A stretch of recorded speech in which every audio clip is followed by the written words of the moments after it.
guys, in today's video lecture we will see user defined data types. Last time we have did derived data types और हमने ये part data type में cover किए हैं. These are for class 12 HBSS students जो Haryana board के students हैं, उनके लिए हम ये वीडियो लेक्चर्स बना रहे हैं. और अगर आपको क्लास 12 के सारे वीडियो लेक्चर्स चाहिए तो फिर आप मुझे कमेंट सेक्शन में बताएं और हमारे चैनल को सब्सक्राइब करें, हमारी वीडियो को लाइक करें. ओके, लास्ट टाइम हमने फंडामेंटल डाटा टाइप्स बताए थे और ड्राइव डाटा टाइप्स भी हम कर चुके हैं. और आज हम यूजर डिफाइंड डाटा टाइप्स को देखेंगे. इसमें पहले हमें पता होना चाहिए कि यूजर डिफाइंड डाटा टाइप्स क्या होते हैं. इसके नाम में ही इसकी डेफिनेशन है, that is data type defined by user. जो कि यूजर के द्वारा डिफाइन की जाती है वो डाटा टाइप क्या होती है, यूजर डिफाइंड डाटा टाइप्स होती हैं. इसके 4 पार्ट्स हैं. यूजर डिफाइंड डाटा टाइप के 4 टाइप्स हैं. First is structure, then union, then class, enumeration. ये इसके 4 पार्ट्स हैं. हम आज के वीडियो लेक्चर में हम इन चारों पार्ट्स को फुल एक्सप्लेन करेंगे और नेक्स्ट वीडियो लेक्चर में हम आगे आपको C++ का कुछ बेसिक करवाएंगे. C++ में आपको प्रोग्रामिंग लैंग्वेज, प्रोग्राम्स बनवाएंगे, कुछ इनपुट आउटपुट ऑपरेटर समझाएंगे, सब अच्छे से करेंगे, सारा हम कंप्लीट कर लेंगे. तो उसके लिए आप हमारे चैनल को सब्सक्राइब करें ताकि आप सारे क्लास 12 के HBSC के हरियाणा बोर्ड के सारे जल्दी से जल्दी गेट कर सकें. Okay, then now we are going to see structure. What is structure? Structure is a collection of heterogeneous elements. Heterogeneous element कौन से होते हैं? Defined data, different data type जो कि डिफरेंट टाइप्स के होते हैं. जैसे कि कोई इंट है, कोई इंटीजर टाइप का है, कोई कैरेक्टर टाइप का है. ऐसे डिफरेंट डिफरेंट जो होते हैं डाटा टाइप्स, उन्हें हम हेट्रोजीनस एलिमेंट बोलते हैं. Okay, reference under one name. जब हम बहुत सारे डिफरेंट डाटा टाइप्स को एक ही नेम के अंडर रेफरेंस करते हैं तो उसे हम स्ट्रक्चर बोलते हैं.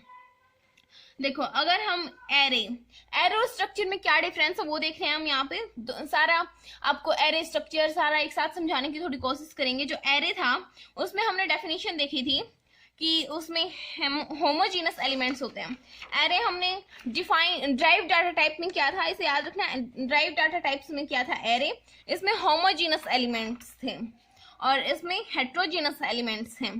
तो इसका अच्छे से एक्सप्लेन करके देखें तो फिर एरे में हम अगर 12 मीन्स इंटीजर और फ्लोट और स्ट्रिंग, इन सभी को एक साथ लेने की कोशिश करेंगे तो ये कभी भी पॉसिबल नहीं होगा, ये रॉन्ग होगा, एरर जनरेट होगी. ये हम एरे के साथ नहीं कर सकते कि अलग अलग टाइप के वेरिएबल हम एक साथ ही डिक्लेयर करें. ओके, बट जो स्ट्रक्चर है उसमें हम ऐसा कर सकते हैं. स्ट्रक्चर के लिए कीवर्ड होता है struct. Struct is keyword for structure. इसका अगर आपको से कोई सिंटैक्स पूछे तो फिर आप इस तरीके से बता सकते हैं जिसकी मैंने इसमें एग्जांपल बताया कि स्ट्रक्ट यानी कि इसका कीवर्ड और उसके बाद में स्टूडेंट, ये है स्ट्रक्चर का नेम. आप यहाँ पे कोई भी नेम लिख सकते हैं, कुछ भी लिख सकते हैं, बट इसमें मैंने स्टूडेंट इसलिए लिखा है क्योंकि मैं अंदर इसमें रोल नंबर, नेम, मार्क्स ये सारे लिखने वाली हूँ. ओके, इसमें आप अपनी मर्जी से कुछ भी लिख सकते हैं. देखो, हमने स्टूडेंट नाम का एक स्ट्रक्चर बनाया जिसमें हम इंटीजर टाइप का रोल नंबर डालेंगे, कैरेक्टर टाइप का नेम डालेंगे और कैरेक्टर टाइप का मीन्स इसमें पीछे ऐसे लगा रखना, ब्रैकेट्स के अंदर उसका साइज लिख रखा है, इसका मतलब ये स्ट्रिंग ही बन जाएगा. कैरेक्टर नेम और फिर ब्रैकेट्स में कुछ भी साइज डालते हैं तो वो स्ट्रिंग बन जाता है. और फिर फ्लोट टाइप के मार्क्स यानी कि 12.75 ऐसे मार्क्स पॉइंट में हो सकते हैं तो फ्लोट में लिखेंगे इसको. और फिर ब्रैकेट क्लोज करने के बाद में स्टूडेंट S1. यहाँ पे हमने क्या किया है, स्ट्रक्चर टाइप वेरिएबल, यानी कि स्टूडेंट क्या था, वेरिएबल का नेम था, स्ट्रक्चर का जो नेम था वो स्टूडेंट था. तो यहाँ पे हमने स्टूडेंट टाइप का S1 वेरिएबल डिक्लेयर कर दिया. स्टूडेंट स्ट्रक्चर है, इसका मतलब S1 स्ट्रक्चर टाइप का वेरिएबल हो गया. Okay, we can't access directly structure elements. हम जो स्ट्रक्चर के एलिमेंट हैं ये जो हैं ये स्ट्रक्चर एलिमेंट्स होते हैं. These are structure elements. इन्हें हम डायरेक्टली एक्सेस नहीं कर सकते. We can't access directly structure elements, we can access by structure variable. लेकिन हम उन्हें स्ट्रक्चर के वेरिएबल से जरूर एक्सेस कर सकते हैं.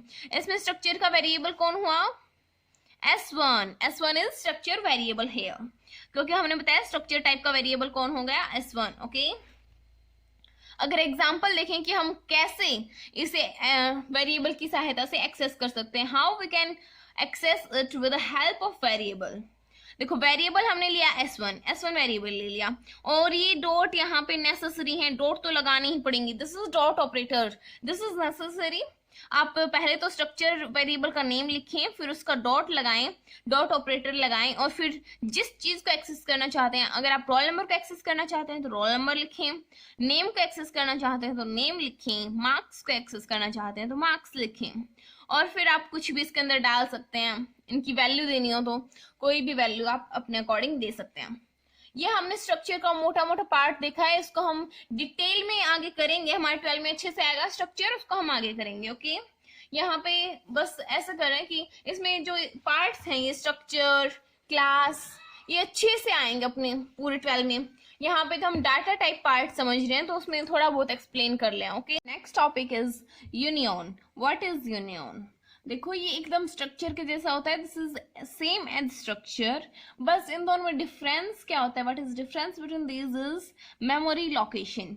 ये जो यूनियन है ये स्ट्रक्चर का थोड़ा अपग्रेडेड, यानी कि उससे थोड़ा अच्छा पार्ट होता है, उसे हम अच्छा मान सकते हैं क्योंकि इसको अच्छे से मेमोरी लोकेशन करनी आती है, ये मेमोरी को शेयर करवाता है। ओके, इसका अगर हम एग्जांपल देखें तो एकदम स्ट्रक्चर जैसा ही इसका एग्जांपल होगा। देखो ये यूनियन का है और ये स्ट्रक्चर का है, बिल्कुल सेम है, बस डिफरेंस क्या है, इसका तो कीवर्ड है स्ट्रक्ट, तो यहाँ पे स्ट्रक्ट लगा, बट यूनियन का कीवर्ड है यूनियन, तो इसके लिए हम यहाँ पे यूनियन लिखेंगे, बाकी एज इट इज सेम रहेगा। ओके, अब हम इसको अच्छे से देखें कि इनमें मेमोरी लोकेशन कैसे होती है।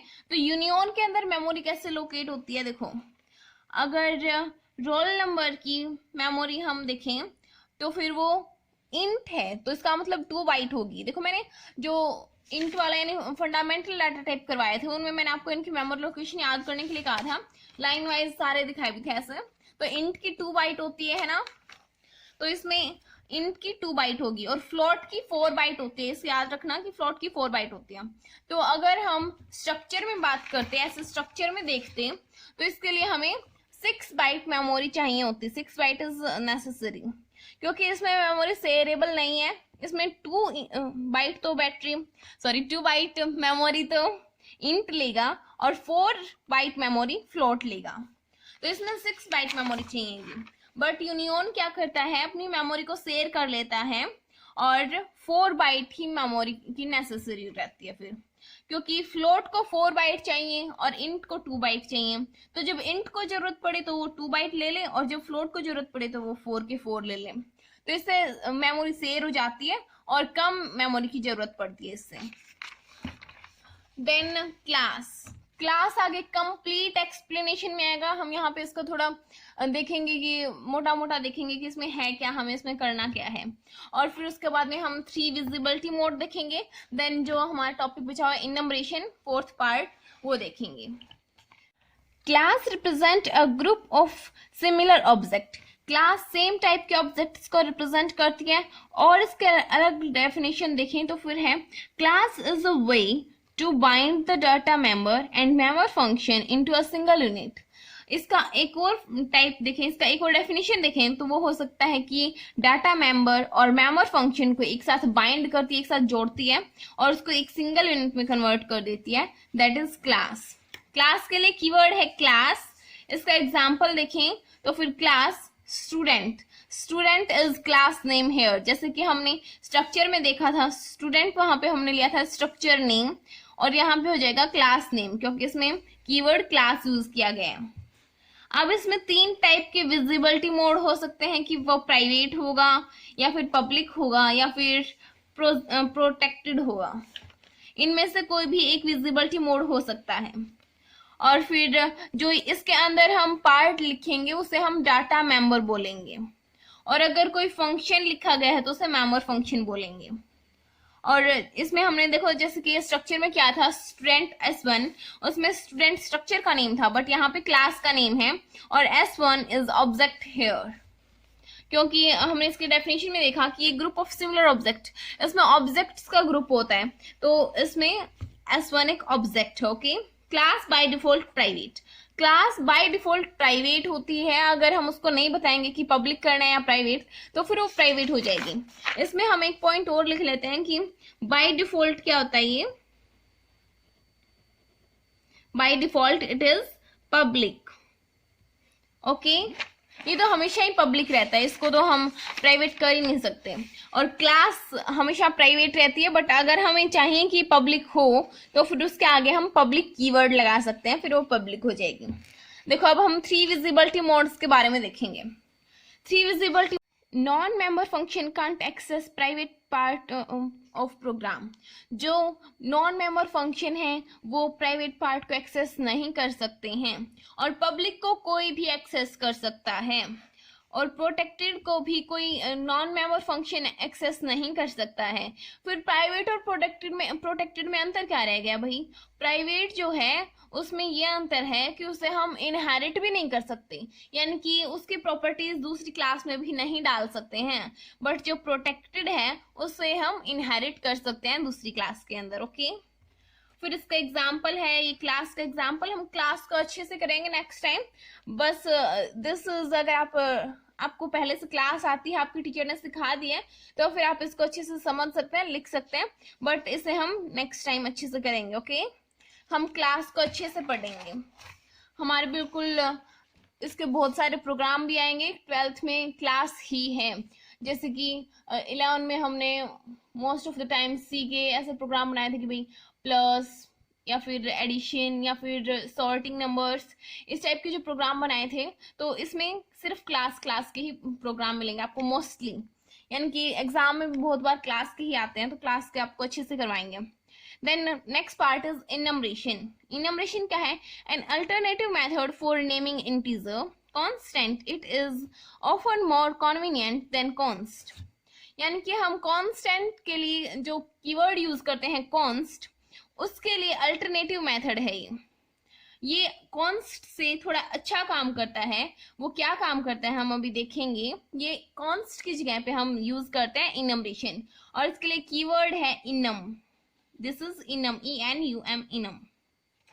इसका अगर हम एग्जाम्पल देखें तो फिर इनम, इसने हमें बता दिया कि हम इनमरेशन टाइप का लिख रहे हैं। अगर यहाँ पे कॉन्स्ट होता तो ये कॉन्स्टेंट टाइप का हो जाता। स्टार्ट, पॉज, प्ले, ये थे इसके 3 वेरिएबल्स। इनम टाइप के 3 वेरिएबल्स हैं, और अगर हमने इनकी कोई भी वैल्यू नहीं दी, कोई भी इनको लोकेशन नहीं दी, तो फिर बाय डिफॉल्ट इनको 0, 1, 2 नंबर अपने आप मिल जाएंगे। अगर हम 0 को बुलाएंगे तो फिर स्टार्ट अपने आप आ जाएगा, यानी कि हमारा कंपाइलर समझेगा कि 0 है तो इसका मतलब स्टार्ट को भेजना है। इनम ये काम करता है कि अगर हम इनकी वैल्यू असाइन नहीं करते 0, 1, 2, तो फिर अपने आप 0 से लेके आगे इन्फिनिटी तक इनकी वैल्यू दे देता है अपने आप। इफ वी गिव वैल्यूज, अगर हमने वैल्यू दे दी कि हमने स्टार्ट की वैल्यू 5 दे दी और पॉज की वैल्यू 6 दे दी और प्ले की वैल्यू 7 दे दी, तो फिर वो ही वैल्यू लेगा। बट अगर हम उसकी वैल्यू नहीं दे रहे हैं तो फिर अपने आप 0 से लेके इन्फिनिटी तक सारी वैल्यू फिक्स कर देगा। इनम ये थोड़ा इसका एडवांस कैरेक्टर है। देखो आज हमने जो देखा उसमें हमने यूजर डिफाइंड डाटा टाइप्स की, चारों की। ओके, नेक्स्ट टाइम हम वेरिएबल देखेंगे और ये ऑपरेटर्स देखेंगे। यहाँ पे जो इनपुट आउटपुट ऑपरेटर हैं C++ में, प्रोग्राम देखेंगे। इसके बाद में हम आपको प्रोग्राम करवाएंगे। Okay, thanks for watching, please like our video. And अगर आप HBSC के सारे कंप्यूटर के वीडियो चाहते हैं तो फिर आप मुझे कमेंट में बताएं, और अपने हमारे और अपने यानी कि इस चैनल को सब्सक्राइब करें। Thanks for watching again.